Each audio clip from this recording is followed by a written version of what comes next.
Assalamualaikum warahmatullahi wabarakatuh. Di sini saya akan mengerjakan tugas 1 dari mata kuliah Pancasila. Perkenalkan, nama saya Fajar Dwi Saputro, nomor induk mahasiswa 04794105. Pada kesempatan kali ini, saya akan berbagi cerita tentang pelajaran dari sejarah Pancasila bagi generasi muda. Saya memilih fokus pada proses lahirnya Pancasila. Kita mundur sejenak ke tahun 1945, masa ketika bangsa Indonesia sedang bersiap untuk meraih kemerdekaan. Pemerintah Jepang saat itu membentuk badan bernama BPUPKI, singkatan dari Badan Penyelidik Usaha-Usaha Persiapan Kemerdekaan Indonesia. BPUPKI inilah yang bertugas menyusun dasar negara untuk Indonesia yang merdeka. Sidang pertama BPUPKI berlangsung pada 29 Mei sampai 1 Juni 1945. Dalam sidang ini, banyak tokoh bangsa menyampaikan pandangan tentang dasar negara, seperti Muhammad Yamin, Suepomo, dan Insinyur Soekarno. Puncak terjadinya pada 1 Juni 1945, ketika Soekarno menyampaikan pidatonya yang bersejarah. Dalam pidato tersebut, beliau memperkenalkan gagasan dasar negara yang disebut Pancasila, yang berisi 5 prinsip utama. 1. Kebangsaan Indonesia. 2. Internalisme atau perkemanusiaan. 3. Mufakat atau demokrasi. 5. Kesejahteraan sosial. 5. Ketuhanan yang Maha Esa. Setelah setelah itu dibentuklah panitia 9 yang bertugas merumuskan hasil pembahasan menjadi satu naskah kesepakatan.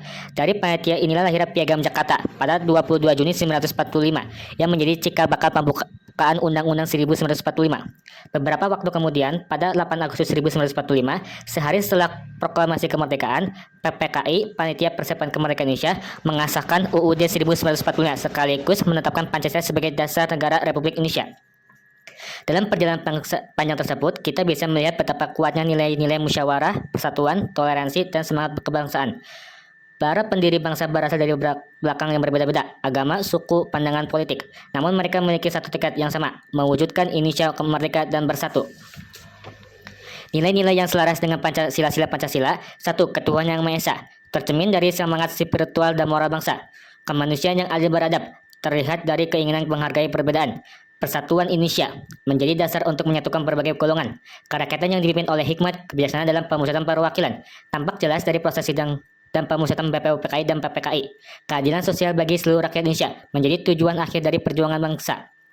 Sebagai generasi muda, kita harus belajar bahwa perbedaan bukanlah penghalang, melainkan kekuatan untuk membangun bangsa yang lebih baik. Dari sejarah lahirnya Pancasila, kita bisa mengambil pelajaran tentang semangat persatuan, toleransi, dan tanggung jawab bersama.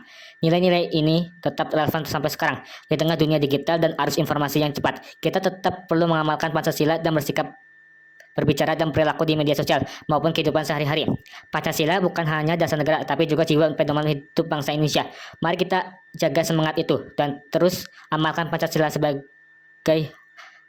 agar Indonesia tetap menjadi bangsa yang damai, adil, beradab. Terima kasih sudah menonton. Semoga video ini bisa menginspirasi semua orang menjadi